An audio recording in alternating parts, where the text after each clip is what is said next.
Hello everyone. Crackly Leaves here, and today it's time for a story of life.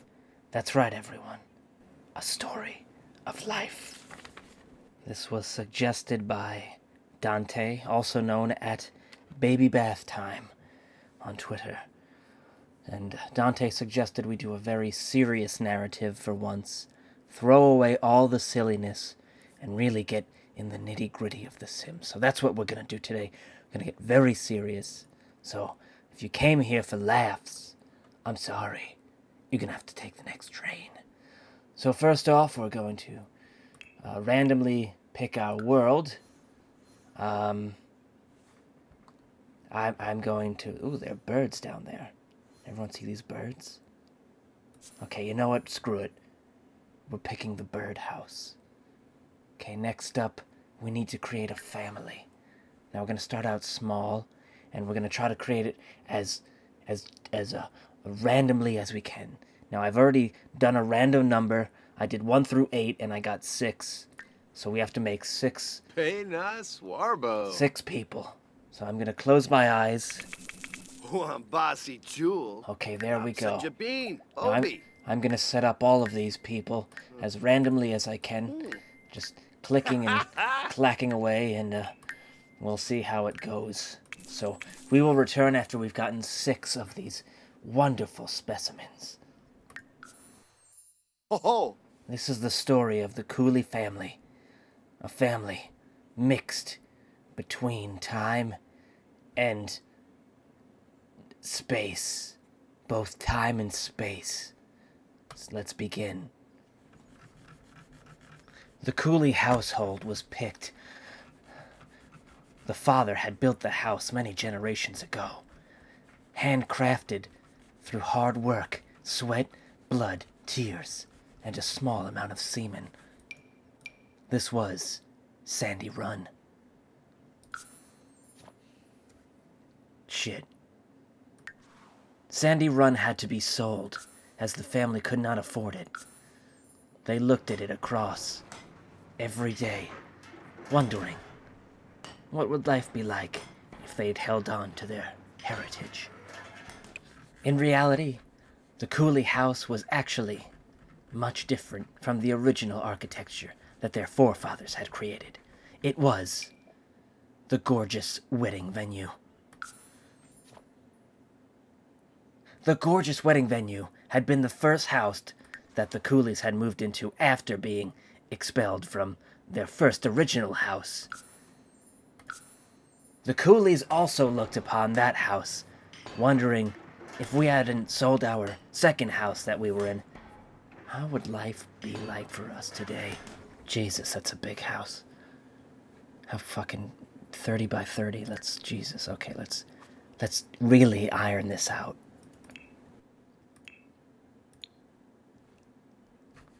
The Coolie's third and final home was built quickly and without any spirit. It was known as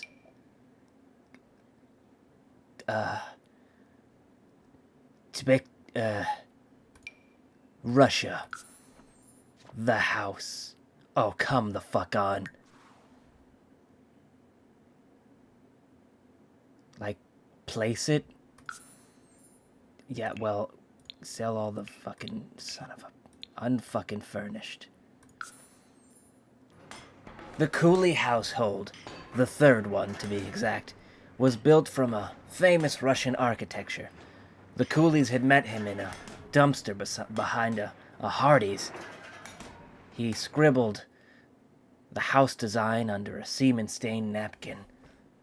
He handed it to the father of the house, and from there, history was made. The Coolies had no money to buy any furniture, and so they desperately needed to get jobs.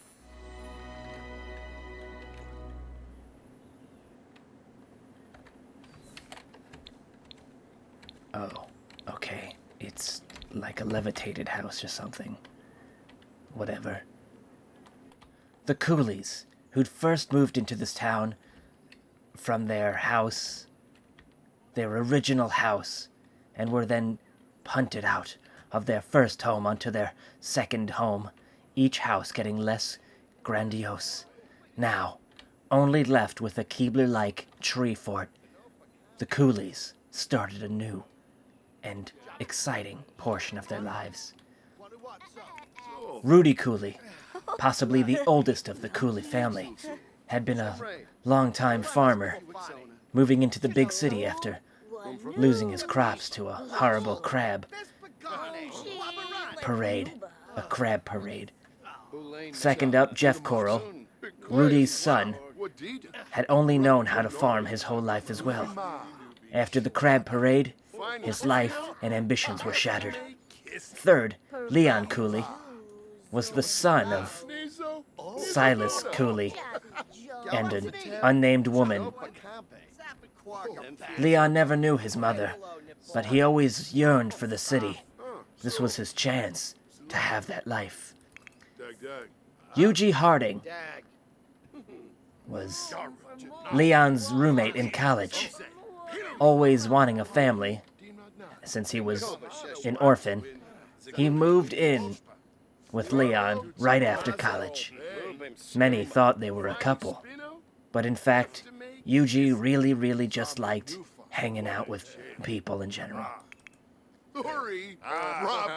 Silas Coolie, the youngest of the family, just wanted to play computer games and throw baseballs. Would that dream come true? Only time could tell.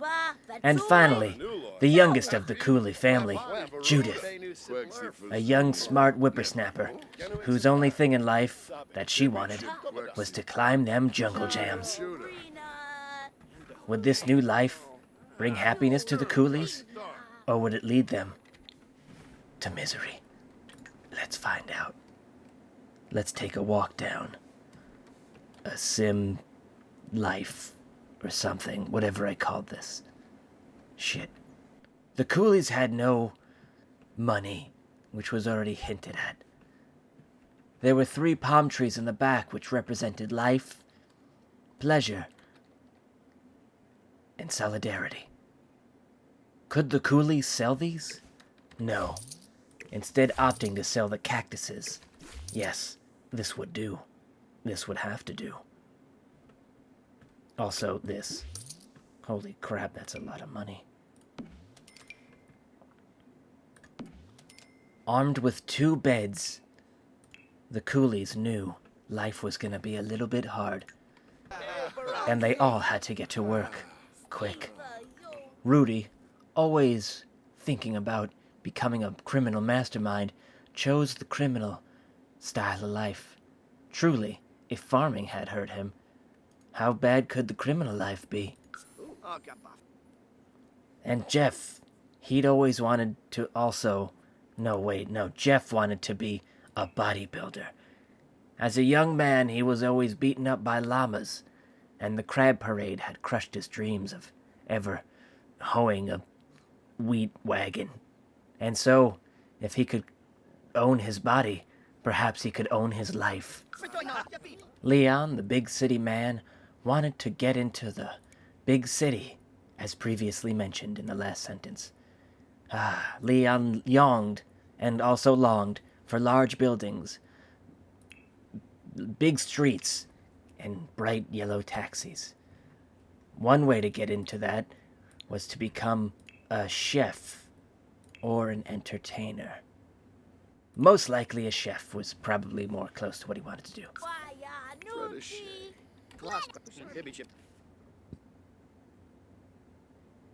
Wait.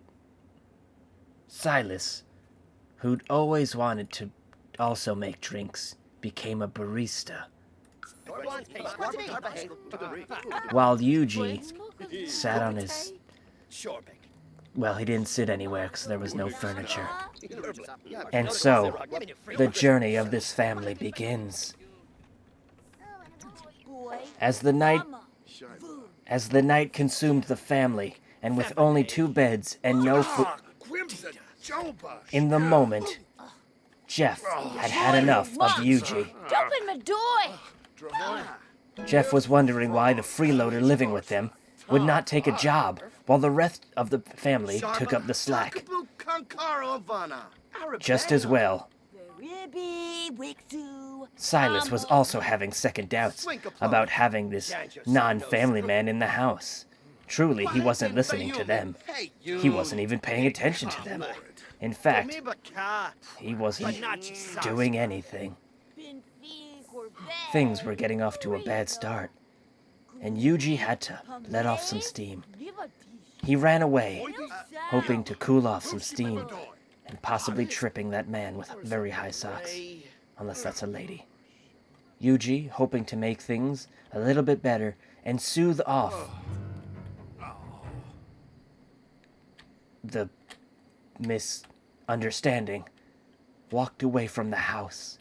He took in a number of deep breaths and looked at the family he'd grown to love over the past day. Things can't be that bad, he thought, as he walked into the gazebo and/or bathroom. Definitely a bathroom. Good God. As he entered the bathroom, a horrid creature emerged from the darkness. It walked away. Yuji would never know that darkness, or would he? Meanwhile, in the home, Rudy and Jeff slept, for the next day would have many things in store for them, many things they'd never accept. Outside, the youngest and elders fought still. Would an agreement ever be reached, or would it not be? Eugene. Eugene, how dare you splash in the face of Jeff the Elder? Things are not looking good for this family.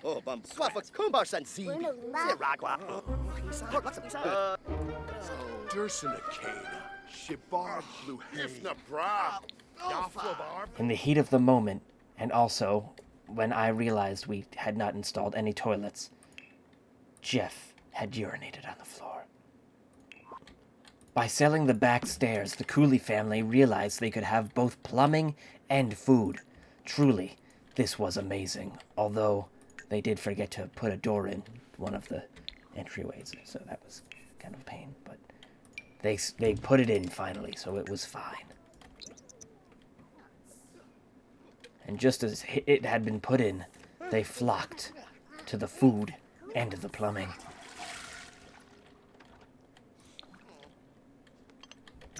Morning in the Coolie household was filled with the smell of fresh food.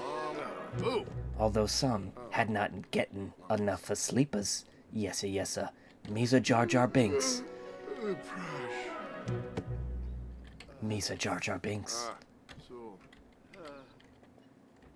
Realizing perhaps they'd spent too much money on a house that they couldn't afford furniture for, the Coolies decided to sell the outside deck, which only netted them 300 simoleons, which was pretty poor, in everyone's opinion.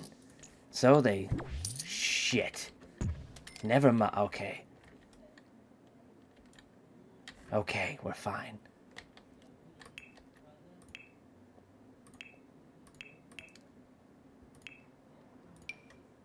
Soon a shower had appeared. Things were looking slightly up. Things were looking a little bit better. If only they could get more beds. Of course. Why did they need all these flowers? Hell, they didn't. And those flowers were 3,000 simoleons. Hot diggity dog.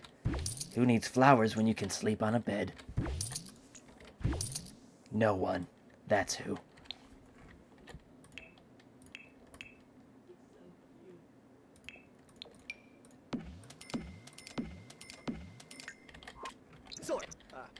With the sleeping arrangements finally filled, although having to have sold part of the house, things were looking up once more. Naps were now regular occurrences, and there was even a shower.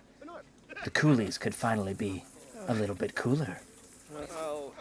After hours and hours of working at the bodybuilding plant, good old Jeff Corral finally arrived home. Seeking sleep, he ascended the stairs like a walrus looking for potato chips, and just as he got to the top, he disappeared into oblivion. Or also where the beds were.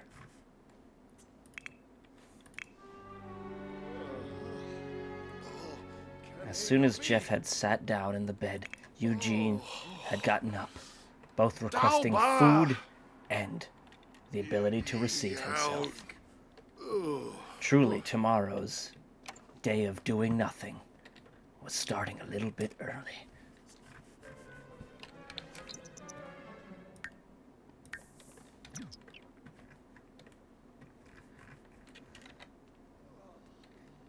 Yuji was also the least hygienic of the crew.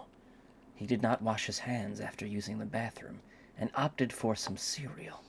Ah yes, the perfect way to start the day. Some beautiful, cute loops. Yuji pondered in the darkness by himself as he shoved the food in his mouth like a ravenous dog. What has his life become? Would the family still love him if they found him eating alone? Too many dishes. Too many. Uh-oh, dirty dishes are piling up and Leon can't keep up. Leon can either overload the dishwasher or give up and leave some dishes unwashed. It was Leon's first day on the job, and not wanting to mess up, he unwittingly overloaded the dishwasher. Luckily, it worked out, and his job as a bartender was still secured. Rudy, arriving from home at his job as a businessman, took a piece of, well, not a piece, but an entire object. Truly, becoming a thief was a little bit easier than, really? That's what you stole? Okay, fine. Jeff, although a farmer his whole life, had never truly created a meal. This was his time to shine, although the tomatoes would have an extra bit of red in them. Yes, this salad would be his greatest creation. He mixed, mingled, and smelled. He thought to himself,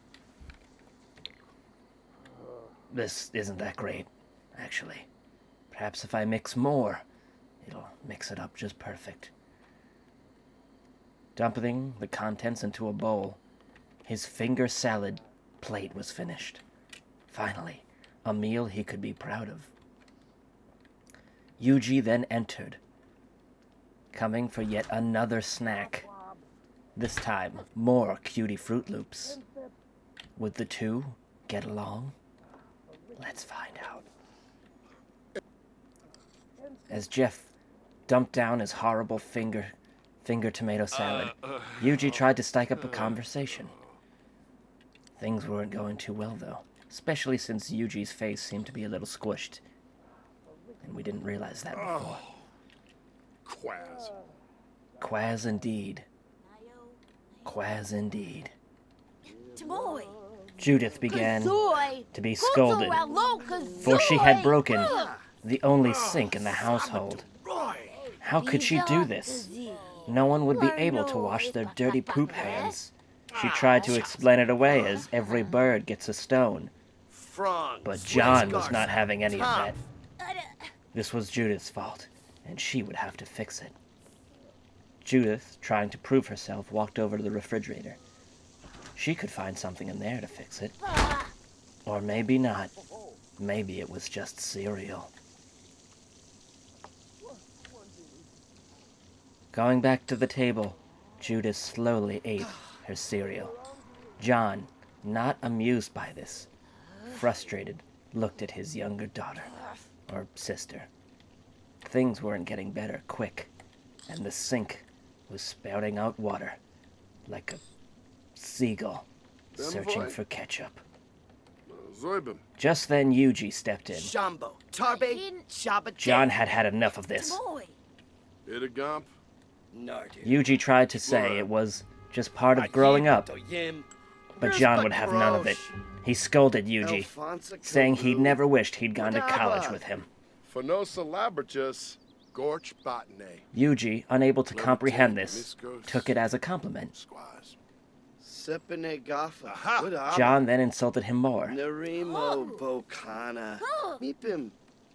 Judith, hearing expletives she'd never heard, reacted negatively. Yuji then went on his phone. Meanwhile, Grandpa Bert had come in, eating more cutie fruits.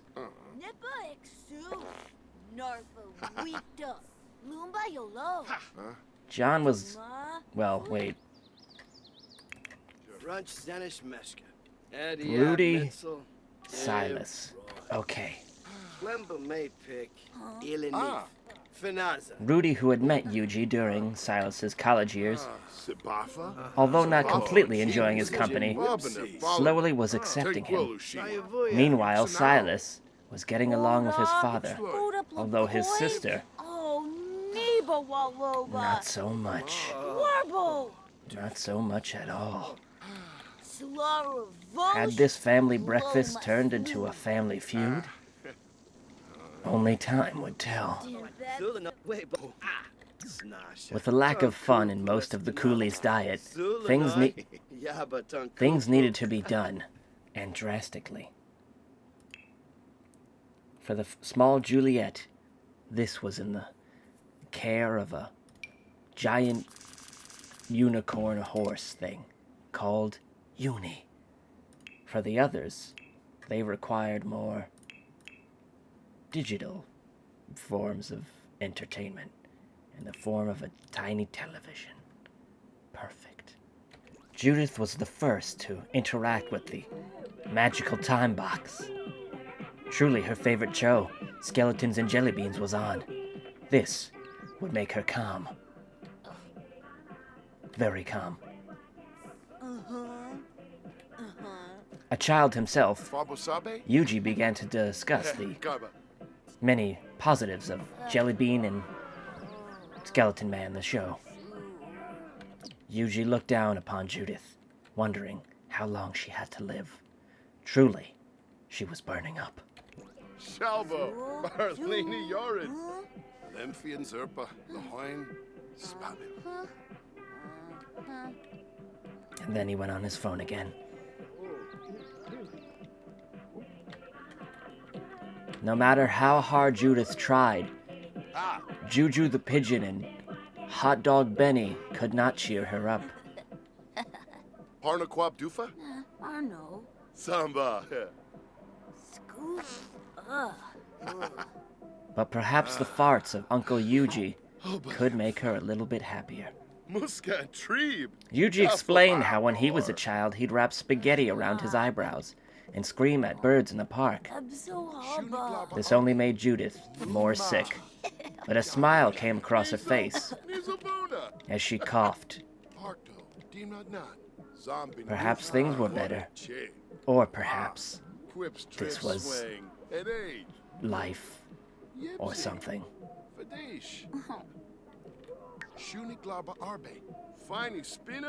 Meanwhile, Grandpa Danny talked to Captain Unicorn in the corner. Truly, a disease had gotten to him too, and he was imagining the giant stuffed animal as a former boss. Things were not looking good for the family. Donald, being the only working one at the moment, was furious at the family, sitting around watching Puppy Spring and B-Ball, the magical bee. How could they sit around and do nothing when there was work to be done? Who paid for the house after all? Truly, he thought they understood this, especially with his grandfather. But no, it seemed his whole family had turned on him, and he was the only one who could provide for them. Fools!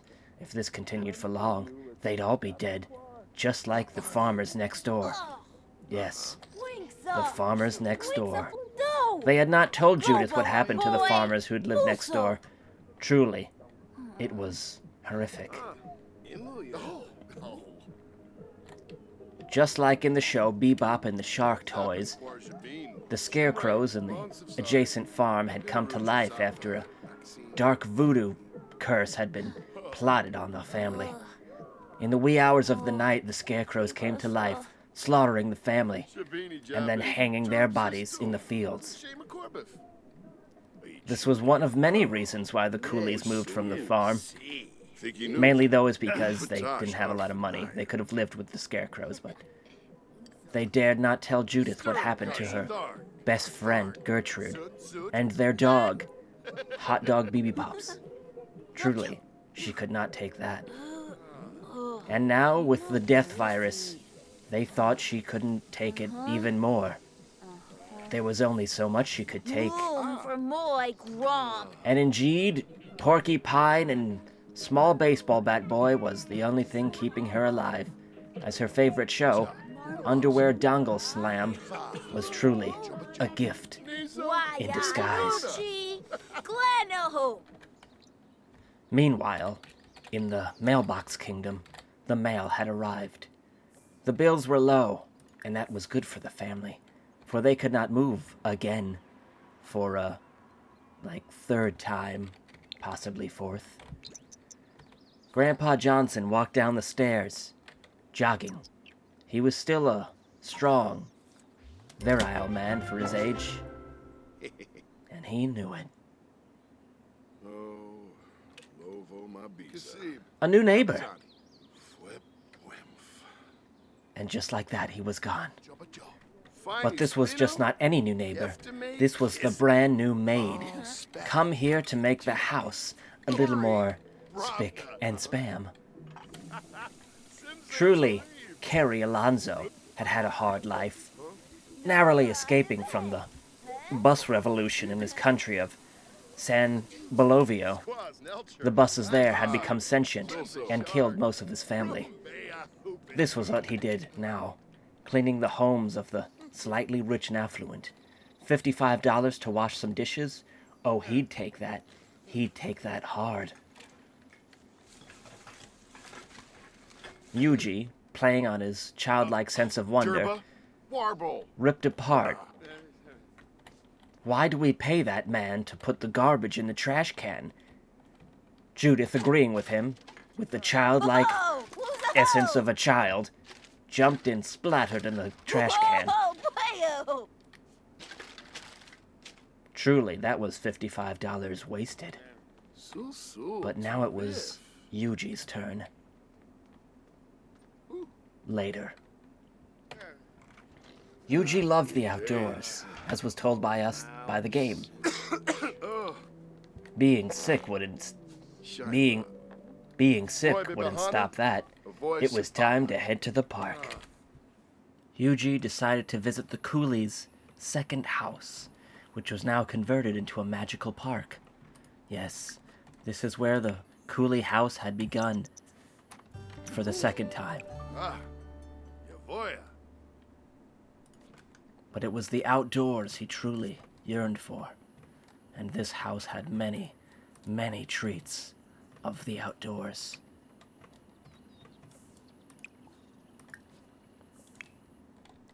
Walking outside, he saw a veranda. Ah, yes, this is where he'd be married, possibly to a small otter, or perhaps a possum. He had dreamt about his wedding for many nights, imagining the priest saying that he and the otter of his dreams were now bound for life. Truly, there was nothing more exciting for Yuji. Perhaps ice cream, but ice cream was not everlasting.